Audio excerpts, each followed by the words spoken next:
Hello guys, in this video we're going to talk about how to send your Baby Doge Coin from Trust Wallet to Binance.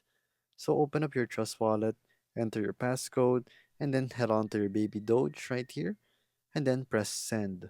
So all you have to do is enter a address right here and the amount.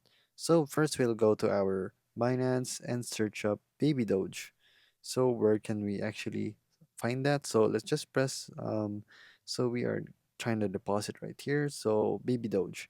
So right here we are gonna go with BB20, which is gonna be our BNB Smart Chain, and the deposit address is gonna be written right here, and then we go back to our Trust Wallet and then we paste that right here. So it will confirm that's there, and now you will have to do the amount of Baby Doge that you want. So let's just say 100,000. You press next and it will confirm and will send it to your Binance in no time. So please confirm, of course, that you are using the same address and same networks for this to work.